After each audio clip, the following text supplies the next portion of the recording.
panggung politik penuh tipu daya, segelas air bisa jadi racun, tepukan bahu bisa pertanda bahaya, dan setiap langkah pemimpin dijaga barisan keamanan tak kasat mata. Begitulah hidup Vladimir Putin, Presiden Rusia yang lolos dari 43 percobaan pembunuhan. Banyak yang menyebutnya beruntung, padahal di balik itu ada sistem perlindungan presiden paling disiplin dan ketat di dunia modern. Namun pertanyaan besarnya, apa jadinya jika musuh terbesar Putin bukanlah pembunuh bayaran, rudal, atau sabotase, melainkan sesuatu yang sama sekali tidak bisa dihentikan oleh pasukan elit sekalipun? Jangan kemana-mana, karena jawabannya akan membuat Anda terkejut.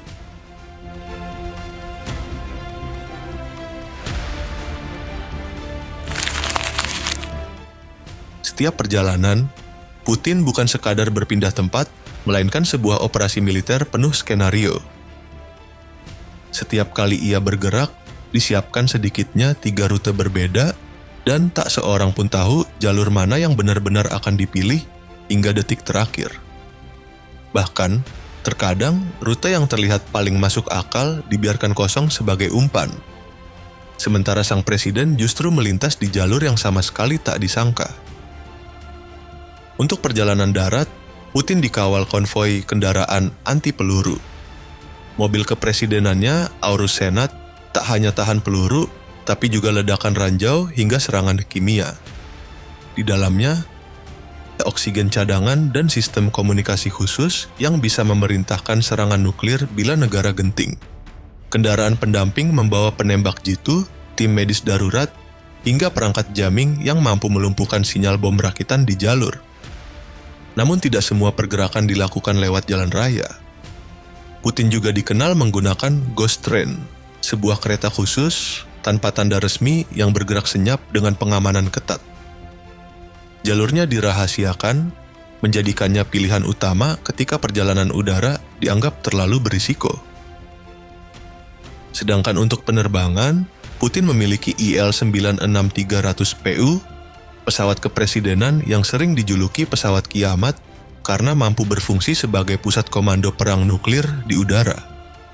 Pesawat ini dirancang tahan terhadap sejumlah serangan rudal dan dilengkapi dengan sistem komunikasi satelit terenkripsi yang membuatnya nyaris mustahil ditembus.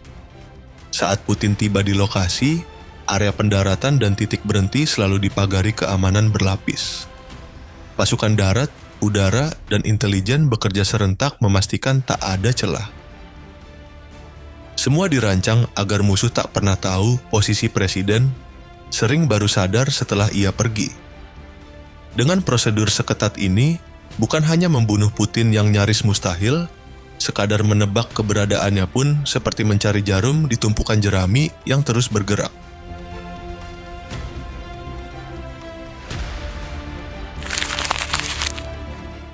Di balik setiap langkah Vladimir Putin ada bayangan tak kasat mata bernama SBP, unit pengawal presiden Rusia yang disebut paling elit di dunia. Mereka bukan sekadar pria besar bersetelan hitam, melainkan hasil seleksi brutal dengan standar tinggi. Minimal 180 cm, usia 22-30, fisik prima, refleks kilat, dan riwayat militer atau intelijen tanpa celah. Uji psikologisnya pun dirancang untuk mengukur ketahanan dalam tekanan ekstrem, di mana kesalahan sekecil apapun bisa berujung maut. Bagi SBP, teknologi bukan sekadar perlengkapan tambahan, melainkan alat penyelamat hidup. Koper yang tampak biasa ternyata bisa dibentangkan menjadi perisai balistik anti peluru. Payung Kevlar yang terlihat sederhana mampu menghentikan tembakan pistol hingga pecahan granat. Bahkan jas dan dasi para pengawal dirancang dari material anti peluru yang ringan, membuat mereka tetap luas bergerak, namun siap menghadang bahaya kapan saja, bahkan dalam sepersekian detik. SBP bukan satu-satunya benteng. Di kerumunan, agen penyamar mengawasi tiap gerak mencurigakan. Di atap, penembak jitu menanti, siap menembak sebelum bahaya mendekat. Bahkan hidangan pun diawasi pencicip, menjaga dari racun. Cara kuno yang tetap jadi favorit dunia intelijen Rusia.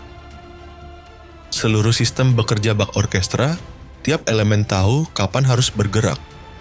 Perjalanan Putin dilindungi jalur berlapis dengan rute palsu untuk mengecoh lawan. Bahkan, konvoi mobilnya terbagi peran. Ada yang menjadi pengalih, ada yang membawa persenjataan berat. Saat Putin melangkah di keramaian, formasi SBP otomatis terbentuk tanpa mencolok, menutup tiap celah. Tatapan mereka menyapu bak radar, penuh perhitungan, rela mati demi satu misi, memastikan presiden selalu pulang hidup.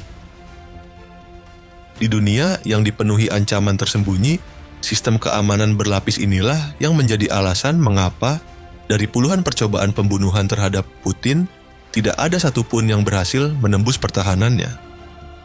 Di balik setiap penampilan publik sang presiden, selalu berlangsung operasi senyap yang tidak pernah terlihat mata umum, dan mungkin memang dirancang untuk tetap tidak terlihat.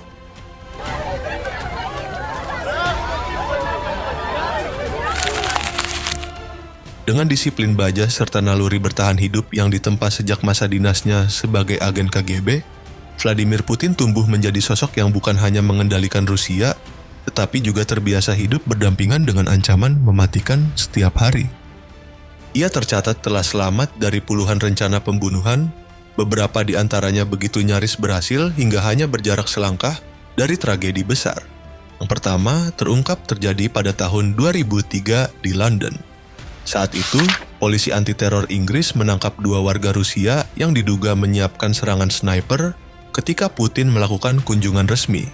Informasi ini mencuat berkat keterangan mantan agen FSB, Alexander Litvinenko. Walau bukti tidak cukup kuat untuk diajukan ke pengadilan, investigasi mendalam menunjukkan adanya jaringan yang berusaha mengeksploitasi celah keamanan dalam perjalanan luar negeri sang presiden.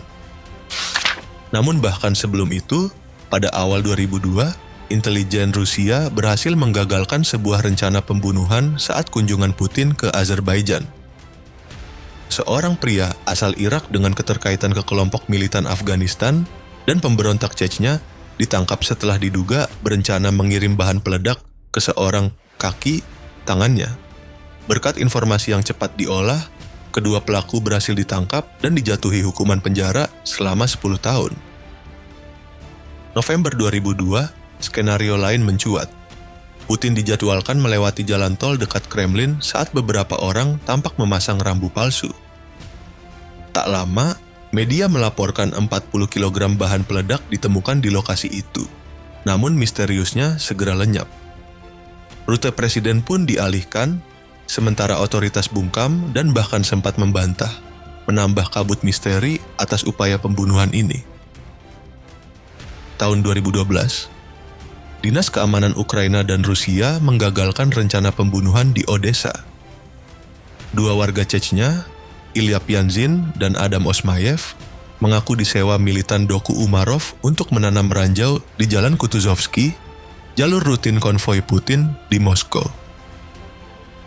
Dari mereka disita bahan peledak, rekaman iring-iringan presiden, hingga rencana detail di laptop, bukti persiapan yang nyaris sempurna.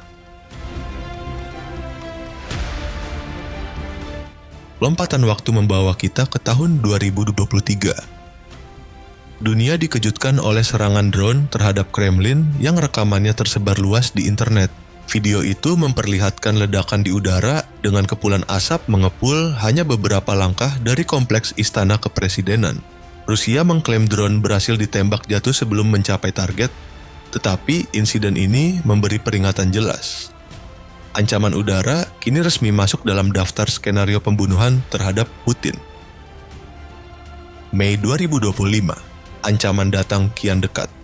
Helikopter yang ditumpangi Putin dilaporkan jadi target serangan drone besar di Kursk, perbatasan Ukraina. Di bulan yang sama, bom mobil meledak di jalur alternatif konvoinya. Putin selamat hanya karena rute diubah pada menit terakhir, sebuah kebetulan yang menegaskan betapa tipis jarak antara hidup dan maut.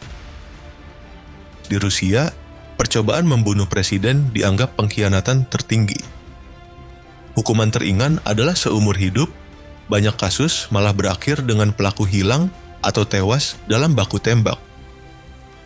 Pendekatan ini menegaskan perlindungan Putin bukan sekadar defensif, tapi juga ofensif, melenyapkan ancaman sebelum sempat tumbuh.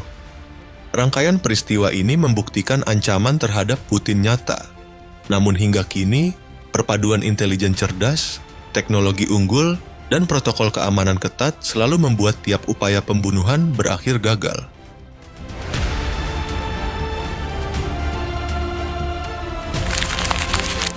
Lahir sebagai lulusan hukum dari Universitas Negeri Leningrad, pada tahun 1975, Vladimir Putin segera direkrut masuk ke Kor Keamanan Negara atau KGB. Di sana, ia meniti karier selama sekitar 15 hingga 16 tahun hingga mencapai pangkat letnan kolonel. Saat itu, ia bertugas di Dresden, Jerman Timur sebagai agen intelijen asing. Putin muda mengawasi perekrutan agen dan menjalin koordinasi erat dengan Stasi. Dokumen terdeklasifikasi melukiskannya sebagai sosok disiplin, tepat waktu, penuh tanggung jawab, menonjol tak hanya dalam ideologi, tapi juga keterampilan lapangan.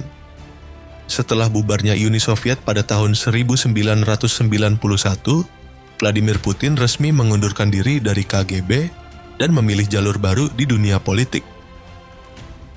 Dari sana, ia perlahan meniti karier hingga akhirnya menduduki kursi Presiden Rusia, posisi yang menjadikannya salah satu tokoh paling berpengaruh di panggung global hingga hari ini.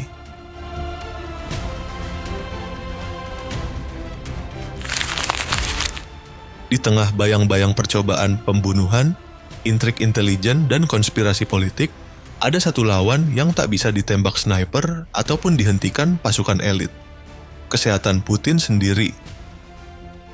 Isu ini pertama kali mencuat pada tahun 2020 ketika analis politik Rusia, Valery Solovey, menyatakan bahwa Putin mengidap kanker serta Parkinson. Bahkan disebut sempat menjalani operasi darurat di tahun yang sama. Desas-desus tersebut semakin menguat pada 2022, saat Michael Weiss dari New Lines mengungkap adanya paduan suara di lingkaran dalam Kremlin yang ramai membicarakan kondisi kesehatan sang presiden. Seorang oligark dekat Kremlin bahkan terekam diam-diam mengatakan bahwa Putin sangat sakit karena kanker darah. Spekulasi publik makin membara setelah beredar video viral yang memperlihatkan tangan Putin bergetar tanpa kendali ketika tampil di hadapan umum. Potongan gambar itu yang disebar jutaan kali di media sosial melahirkan gelombang analisis medis kilat, teori konspirasi, serta perdebatan sengit mengenai masa depan Rusia di bawah kepemimpinannya. Bagi sebagian pengamat, penyakit bisa jadi ancaman terbesarnya, lebih mematikan dari segala upaya pembunuhan. Jika benar ia sakit, maka musuhnya bukan agen bayaran atau drone bersenjata, melainkan tubuhnya sendiri dan waktu yang tak bisa ditawar, dua hal yang tak tunduk pada sistem keamanan manapun.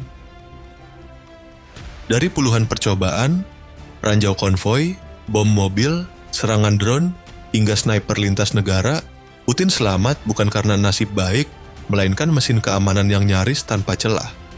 Sebagai mantan agen KGB, ia tahu setiap pertemuan, perjalanan, bahkan gerak tubuh harus diperhitungkan.